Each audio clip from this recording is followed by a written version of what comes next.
हाँ भाई, इससे पहले वाली क्लास में हम लोग कॉम्प्लेक्स नंबर के बारे में सब चीज पढ़े हुए थे। थोड़ा सा इधर शायद कंफ्यूजन में थे कि मॉडुलस की प्रॉपर्टीज के बारे में आपको सिखाया नहीं। तो देखो भाई, इधर मॉडुलस के प्रॉपर्टीज के बारे में लिखे, पर उससे पहले कुछ सवाल जो आपको प्रैक्टिस सेट में दिया गया होगा, शायद आपने बनाया नहीं होगा, मुझे मालूम है।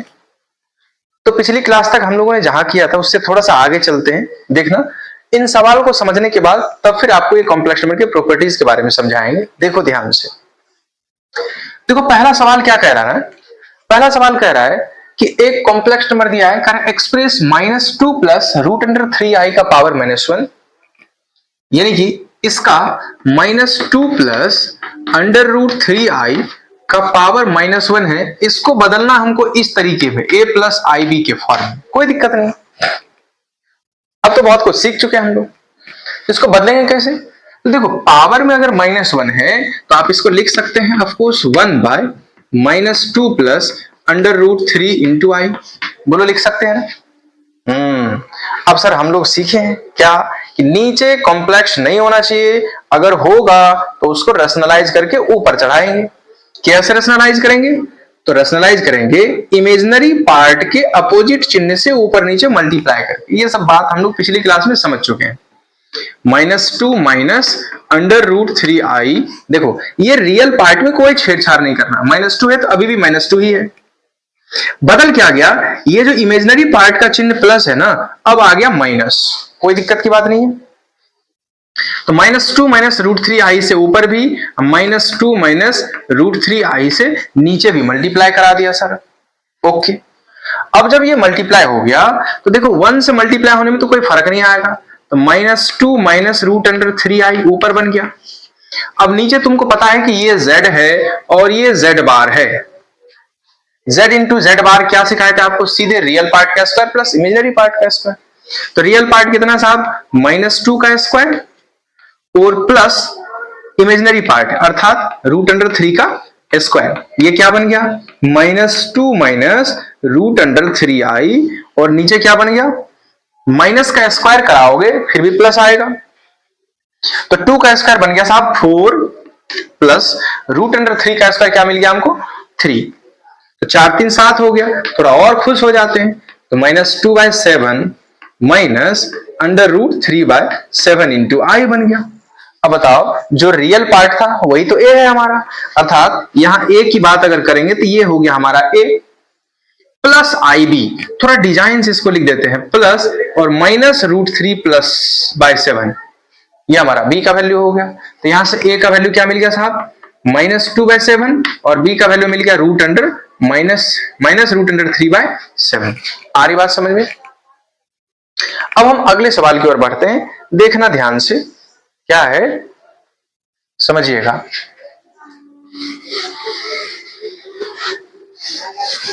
देखो, ये just like remainder factor theorem है। आप 10th में भी पढ़े होंगे सर। 10th में पढ़ते तो आपके पास क्या करते सर? हैं? ये भी बात है। चलो कोई नहीं, मान लेते तुम नहीं पढ़े हो। अब क्या है भाई, देखो कह रहा है हमको वैल्यू फाइंड आउट करना किसका? 2x का power 4 plus 5x cube plus 7x square minus x plus 41। इसका वैल्यू फाइंड आउट करना है, जबकि दे रखा क्या? x is equal to -2 minus √3i। अब यहां टेंशन आ गया। देखो, ये अगर दिया है, इसके हेल्प से हमको ये काम करना है, इसका वैल्यू निकालना। तो जरा देखो, हम थोड़ा डिजाइन से इसको लिखना चाहते हैं, तो क्या हम इसको -2 को इधर ले आए? x प्लस 2 बराबर -√3i लिख दें। ऐसा लिखने का क्या पर्पस था? इससे क्या फायदा मिलने वाला हमको? क्या है कि अगर केवल यहां i वाला होगा, इसको हम खत्म कर सकते हैं। कैसे? इसको अगर हम कंप्लीट स्क्वायर कर देना दोनों तरफ, i का स्क्वायर -1 बन जाएगा। अगर यहां ऐसा करते, यही रहने देते और इसको स्क्वायर लगाते, a square plus b square minus या प्लस 2ab आता। तो 2ab में तो i आ जाता ना हमारा। इसीलिए हम यहां कंप्लीटली स्क्वायर नहीं करके क्या किए कि केवल i वाले को एक तरफ अकेला छोड़ दिए, जिससे हमको क्या फायदा मिल जाएगा? अब हम इस i को हटाने के लिए दोनों तरफ स्क्वायर कर लेते हैं। तो क्या बन जाएगा? x प्लस 2 का whole square is equal to -√3i का होल स्क्वायर। Very good. अब क्या है साहब, देखो x का स्क्वायर क्या बन जाएगा सर, एक्स स्क्वायर, 2 का स्क्वायर क्या बन जाएगा 4 plus 2a into b is equal to minus का स्क्वायर बन गया प्लस, कोई छेड़छाड़ नहीं, √3 का स्क्वायर बन गया 3 और i का स्क्वायर को अभी हम लिख देते हैं तुम्हारे समझने के लिए। अच्छा आई स्क्वायर होता कितना है, -1, आई स्क्वायर कितना होता है -1, ये हो गया एक्स स्क्वायर प्लस 4, 2 2 जा 4x इज इक्वल टू -3। थोड़ा और खुश हो जाते हैं, -3 को इधर ले आते हैं, ये हो गया x square plus 4x plus 4 पहले से था, -3 को इधर ले आया +3 इज इक्वल टू क्या बन गया साहब 0। ये बन गया x square plus 4x plus 7 बराबर 0। कोई दिक्कत नहीं है सर। अब देखो हमको मालूम चल गया ये जो डाटा आपने दिया था ना, इस डाटे को रिड्यूस करके हम लोगों ने कहां तक पहुंचा भाई कि x square plus 4x plus 7 जिधर भी कहीं दिखेगा ना तो उसको हम 0 लिख सकते हैं। अच्छा इससे होगा क्या, अब देखो हम रिड्यूस करना चाहते हैं इसका, क्योंकि हम इसका वैल्यू फाइंड आउट करना चाहते हैं, तब रिड्यूस होगा कैसे, तो देखो हम दिखाते हैं टेक्निक, थोड़ा सा ध्यान से देखो। अभी तुमको लगा कि सर ये आप कर क्यों रहे हो, पर आपको समझ आ जाएगा कि हम ये क्यों कर रहे हैं। आप इसको उतार लिए होंगे तो हम थोड़ा सा यहां मिटाना चाहते हैं। देखो भाई सब कुछ करने के बाद हमारे पास एक रिजल्ट आ चुका है, x square plus 4x plus 7 का वैल्यू कितना आएगा 0 आएगा। ठीक, अब देखो इसका वैल्यू फाइंड आउट करना तो हम एक काम करते हैं, 2x का power 4 plus 5x cube plus 7x square minus x plus 41 में डिवाइड लगा देते हैं किससे, x square plus 4x plus 7। ठीक, अब देखो ना अगर इससे इसको हम डिवाइड करते हैं, देखो यहां x स्क्वायर है, यहां x का पावर 4 है, तो x स्क्वायर में लगाना होगा क्योंकि ये x स्क्वायर और ये x स्क्वायर बन के x का पावर 4 बना देगा। हाँ लेकिन सर यहां 2 भी है, कोई दिक्कत नहीं है, 2 लगा दो, 2 से इसको मल्टीप्लाई करेंगे तो क्या बन जाएगा 2x का पावर 4, ये तुम चाहते हैं। तो सिर्फ पहले वाले को सेट करते, बाकी ऑटोमेटिकली सेट होना स्टार्ट हो जाएगा आपको। तो ये क्या बन गया 2x स्क्वायर, जब इस x स्क्वायर से मल्टीप्लाई हो गया तो बन गया 2x का पावर 4। फिर ये 2x स्क्वायर जब 4x से मल्टीप्लाई हो गया तो 4 2 जा हो गया 8, ये x स्क्वायर इस x से मल्टीप्लाई होकर बना दिया x का पावर 3। ओके, ये 2x स्क्वायर इस 7 से मल्टीप्लाई हुआ तो 7 2 जा 14x स्क्वायर बन गया साहब। अब हम इसको माइनस कर लेते हैं, आपको मालूम है कि माइनस करने से चिन्ह बदलता है, ये चिन्ह प्लस था तो हो गया माइनस, ये प्लस होगा तो माइनस, ये भी प्लस है तो माइनस, कोई दिक्कत। ओके, ये तो साहब खत्म हो गया ना।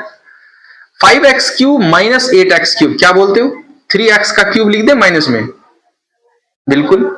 7x square minus 14x square तो माइनस 7x स्क्वायर बन जाएगा साहब।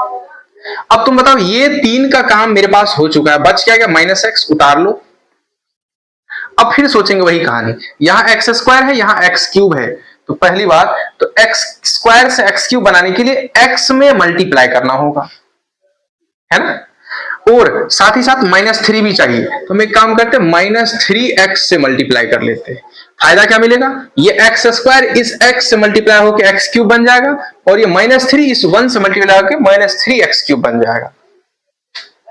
बस वही किया हमने कि -3x क्यूब, ओके, -3x जब 4x से मल्टीप्लाई होगा तो पहली बात तो प्लस माइनस माइनस बनेगा साहब, 3 4 जा 12, ये x इस x से मल्टीप्लाई होकर बना लिया एक्स स्क्वायर, ओके, ये 7 इस -3x से मल्टीप्लाई होकर बना दिया -7 3 जा 21x, कोई समस्या नहीं सर। फिर माइनस करेंगे, ये माइनस वाला बदल गया प्लस, ये माइनस वाला प्लस, ये माइनस वाला प्लस, ओके, ये दोनों मर गए आपस में। अब बताओ -7x square plus 12x square, तो क्या इसको हम 5x स्क्वायर लिख दें, अरे बोलो ना, 12 में से 7 जाएगा 5 तो आएगा। फिर माइनस नहीं, अब ये प्लस 21 है, उसमें से एक x घटा देंगे तो क्या आ जाएगा 20x आ जाएगा साहब। ओके, यहां तक उतर चुका है, अब बच कौन गया 41, उतार लो। अब देखो यहां 5x स्क्वायर है, ये सेट करना है, यहां ऑलरेडी x स्क्वायर है, तो क्या हम इस बार केवल 5 को लगाएं, क्योंकि 5 जब x स्क्वायर से मल्टीप्लाई होगा तो 5x स्क्वायर बन जाएगा। तो क्या हो गया, ये बन गया हमारा 5x²। ओके, ये 5 जब इस 4x से मल्टीप्लाई होगा तो क्या बन जाएगा 20x। Very good. ये 5 जब 7 से मल्टीप्लाई होगा तो कितना बन जाएगा 7 5 जा 35। फिर वही कहानी दोहराएगा, माइनस माइनस और ये माइनस, ये मर गया, ये मर गया। 41 माइनस 35 कितना बन जाएगा, 41 माइनस 35 कितना बन जाएगा बताओ, 6 बन जाएगा। ओके, अब ये किए क्यों सर, हमको निकालना था इसका वैल्यू, आप तो पूरा महाभारत खोल दिए हो।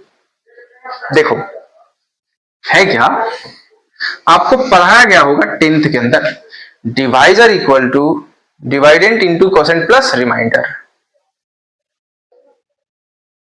है ना।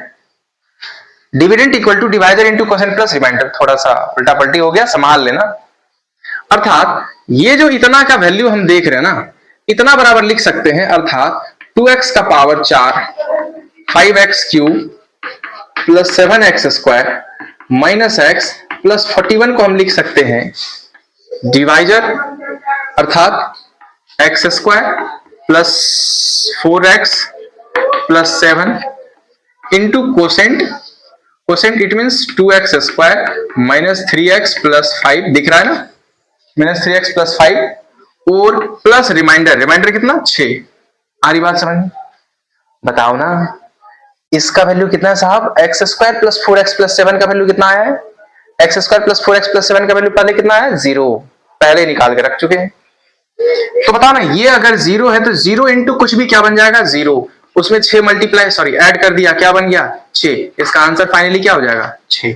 बात समझ में आ रही है, इसीलिए ये डिवीजन रूल लगाया था, है ना। देखो भाई, हमने आपको पहले बताया ये बिल्कुल बेसिक वाला क्लास है, थोड़ा एडवांस क्लास के लिए इंतजार करो, उसमें देखना यही सवाल किस तरीके से बनाया जाता है। पर अभी के लिए कोई दिक्कत वाली बात नहीं, ऐसे ही हम लोग सीखेंगे, ऐसे ही बनाएंगे। नॉर्मली यूपीएससी बीपीएससी तक में भी आप एकदम बिल्कुल, अभी तो समझा रहा ना इसलिए लेट लग रहा है, आप बनाएंगे इजीली बन जाएगा, कोई टेंशन वाली बात नहीं, ऐसे ही बनाना होगा। ओके, चलिए तो फिर हम अगले सवाल पे चलते हैं। बिल्कुल इस तरह के 2-3 सवाल और अभी हम प्रैक्टिस करेंगे जो आपके प्रैक्टिस सेट में पहले से दे रखा है। पता नहीं आपने बनाया होगा या नहीं मालूम, पर भाई बनाया करो, नहीं बनाओगे काम नहीं चलेगा। देखो अगला सवाल इसी तरह का सवाल हमारे पास है, कह रहा है x टू द पावर 4 किसका वैल्यू निकालना है, x to the power 4 minus 12x³ x to the power 4 minus 12x³ plus 70x² minus 204x plus 70x² plus 204x plus 225 plus 225 का वैल्यू निकालो, क्या होगा यदि दिया हुआ है if x is equal to 3 plus 4i, x is equal to 3 plus 4i। Very good, बस simple सी बात है, सेम कहानी लगाएंगे हम लोग। देखो हमको इसका वैल्यू फाइंड आउट करना है, इसको अभी हम छेड़छाड़ करेंगे ही नहीं, इससे हम कुछ काट पीट के वैल्यू निकाल लेते हैं। क्या निकलेगा, ये जो x प्लस बराबर 3 प्लस 4i दे रखा है, इसको लिख सकते हैं x माइनस 3 बराबर 4i। वेरी गुड, चलो दोनों तरफ स्क्वायर लगा लिया, x माइनस 3 का whole square is equal to 4i का होल स्क्वायर। भाई साहब इतना तो समझ आ रहा होगा,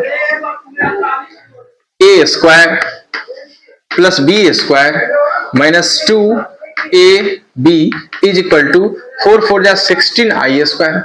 बोलो समझ आ रही कि नहीं, ये बन गया साहब x² plus 9 minus 6x is equal to minus 16। खुश तो हो, आई स्क्वायर का वैल्यू माइनस 1 आएगा ना, इस माइनस 16 को इधर ले आओ, क्या बन जाएगा x² minus 6x plus 25 is equal to 0। अर्थात जो कंडीशन दे रखा है ना, उस कंडीशन से एक रिजल्ट तक हम लोग पहुंच चुके हैं कि भैया x² माइनस 6x प्लस 25 को हमको 0 लिखना है। ओके, अब हम जिसका वैल्यू चाहिए ना उसके पीछे भाग लगाते हैं। देखो किसका वैल्यू चाहिए भाई, x का पावर 4 माइनस 12x का cube plus 70x² plus 204x plus 225, इसको भाग लगाते हैं किससे, किससे लगाएंगे, इससे x² माइनस 6x प्लस 25। ठीक, बहुत बढ़िया।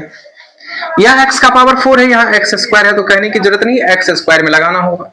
ये बन गया x का पावर 4, क्योंकि ये x स्क्वायर इस x स्क्वायर से मल्टीप्लाई हो गया x का पावर 4। अब ये x स्क्वायर को -6x से मल्टीप्लाई कराओ तो -6x क्यूब बन जाएगा साहब। फिर ये x स्क्वायर 25 से मल्टीप्लाई होगा, क्या बना देगा 25x स्क्वायर। बहुत अच्छा, ये चिन्ह बदला माइनस, ये बदला प्लस, ये बदला माइनस, ये तो मर जाएगा। अब देखो -12x क्यूब में 6x क्यूब जोड़ेंगे प्लस का, तो -6x क्यूब हो जाएगा साहब। ओके, 70x स्क्वायर में से 25x स्क्वायर घटा लो, कितना आएगा 25 5 30 40, यानी कि 45x स्क्वायर, 45x स्क्वायर। और जो आगे बचा उसको जोड़ना पड़ेगा, 204x है ना। अब यहाँ x स्क्वायर है, यहाँ 6x क्यूब है। x स्क्वायर को x क्यूब में करने के लिए आप क्या करोगे, x से मल्टीप्लाई करोगे। इतना तो समझ आ रहा है सर, क्योंकि x स्क्वायर जब x से मल्टीप्लाई होगा तो x क्यूब बनेगा, है ना। अब यहाँ -6 भी चाहिए, तो हम एक काम करते हैं सर, यहाँ -6x से मल्टीप्लाई कर देते, क्योंकि ये x स्क्वायर -6x से मल्टीप्लाई होगी, क्या बना देगा -6x क्यूब। ओके, अब ये -6x से मल्टीप्लाई होगी, क्या बना देगा minus minus plus 36x square. Okay, फिर ये -6x इस 25 से मल्टीप्लाई होगा तो क्या बन जाएगा -6, और 25 का कितना होता है 25 पंचा 125, शायद 150 होगा, 150x बन जाएगा साहब। ये माइनस बन गया प्लस, ये प्लस प्लस बन गया माइनस, ये माइनस बन गया प्लस, ये मर गया। अब देखो 45 में से 36 जाएगा, 15 में से 6 गया 9, 3 में से 3 गया 0, 9x स्क्वायर, 204 और 150 354x। और अब यहां उतर जाएगा कौन, जो बच गया 225। कोई दिक्कत वाली बात नहीं। अब ये 9x स्क्वायर कैसे मिलेगा x स्क्वायर से, जब हम इसको 9 से मल्टीप्लाई कराएंगे, तभी तो 9 into x square 9x square बनेगा। ये बन गया हमारा 9x स्क्वायर। फिर ये 9 इस -6 से मल्टीप्लाई होगा, 9 छक्का 54x, 9 छक्का 54x माइनस का, और 9 गुना 25 कितना हो जाएगा 9 पचा 45 के 5 हाथ में 4, 9 दूना 18 4 22। ये तो कट ही गया यार। कुछ तो गलत तो नहीं आ रहा है? कुछ मिस्टेक हुआ क्या?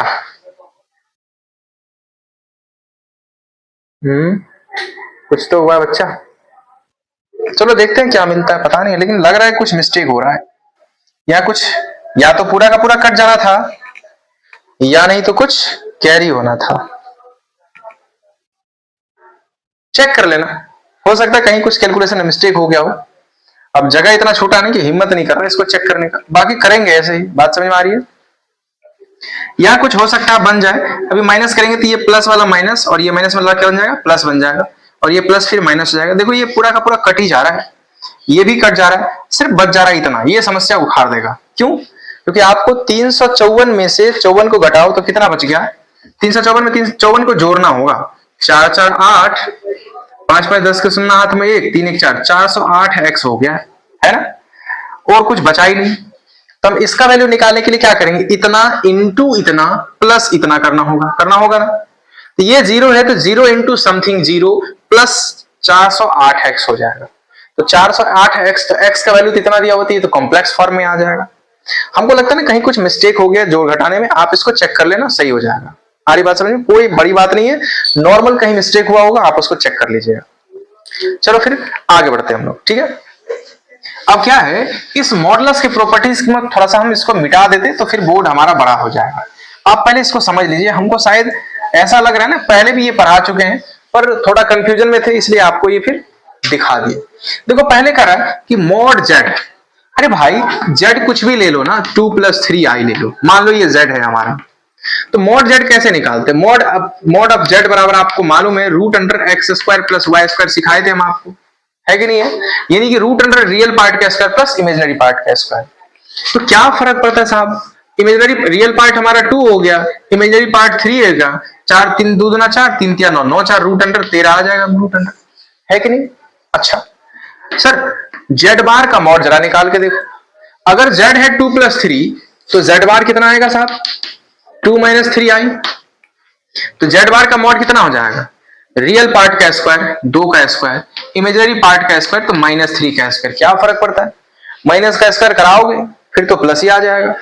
तो ये आ गया हमारा कितना 2 दूना 4 और 3 तिया 9 अभी भी रूट अंडर 13 ही आया।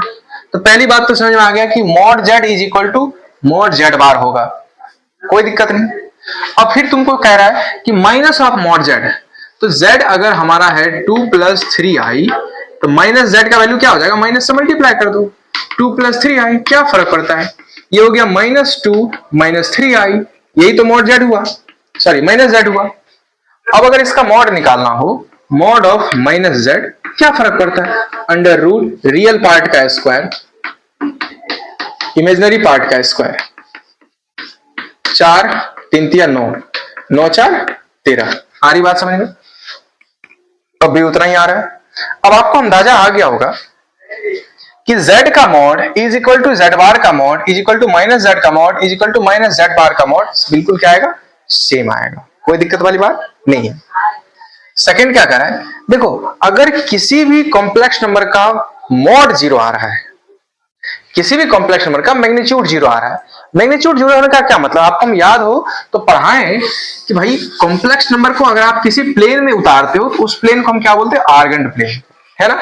जैसे आप एक्स एक्सिस और वाई एक्सिस जानते हैं अब ये होता है रियल एक्सिस और ये क्या होता है इमेजिनरी एक्सिस। कहीं पे कोई पॉइंट है 2 प्लस 2 3 3 2 या 3 3 कुछ भी इसका मतलब ये पॉइंट जो है ना एक्स पे 3 और y पे 3 यानी कि रियल पार्ट पे 3 लेंथ चला है इमेजिनरी पार्ट पे 3 लेंथ चला है तब जाके ये पॉइंट मिला हमको जो एक कॉम्प्लेक्स फॉर्म में क्या होगा 3 plus 3i real part 3 imaginary part भी हमारा 3 और हाँ भाई देखो ये z है ना 3 प्लस 3i ओके। तो ओरिजिन से इस पॉइंट के बीच के डिस्टेंस को ही हम इस z का मैग्नीट्यूड बोलते हैं मॉडुलस बोलते हैं है ना। अब तुम खुद सोचो किसी का मैग्नीट्यूड 0 हो सकता है क्या ऐसा हो सकता है कि कोई कॉम्प्लेक्स नंबर कहीं पे हो ओरिजिन से उसका डिस्टेंस ही ना हो हाँ हो सकता है कब जब वो कॉम्प्लेक्स नंबर ओरिजिन पे ही आ जाए और ओरिजिन का पॉइंट क्या होता है 0 0 इट मींस क्या हो गया ये जो कॉम्प्लेक्स नंबर z है ये 0 प्लस 0i है और कुछ नहीं।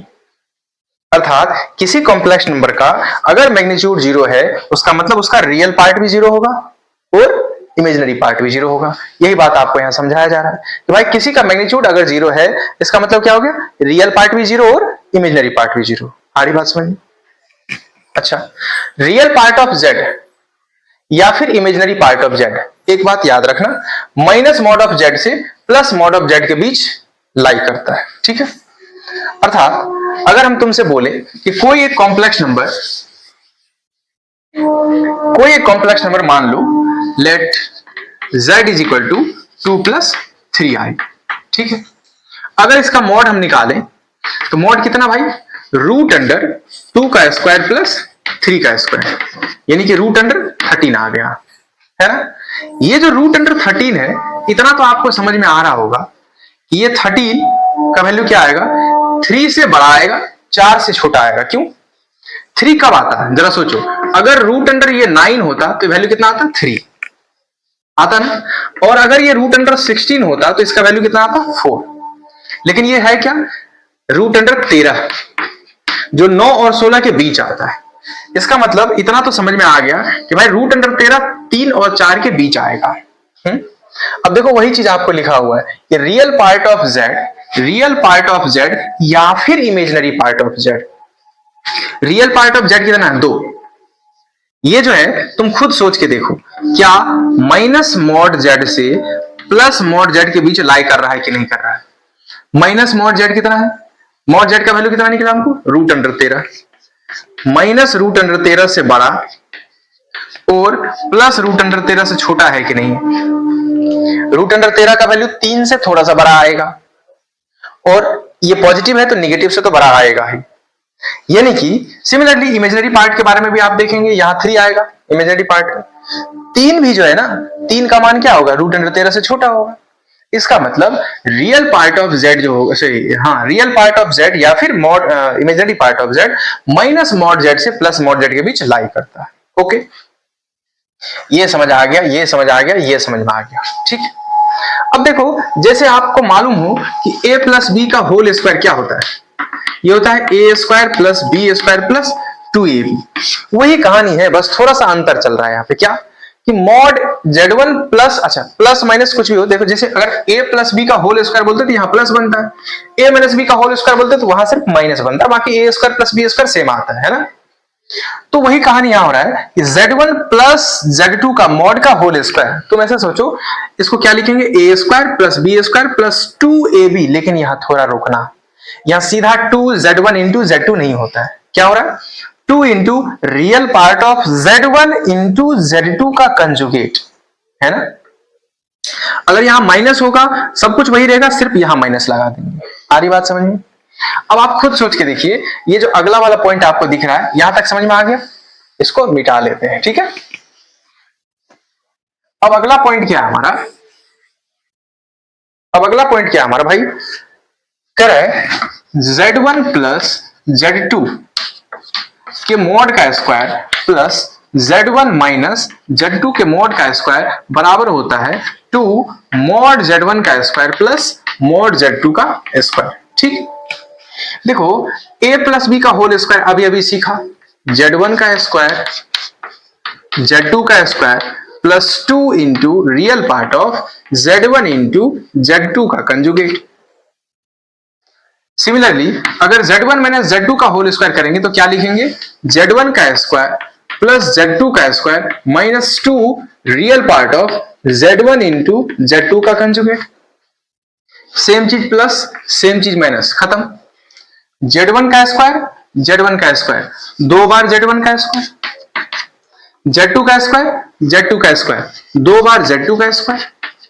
तो क्या इस दोनों में से दो कॉमन कर ले, ये बन जाएगा क्या हमारा mod z1 square plus mod z2 square, है ना।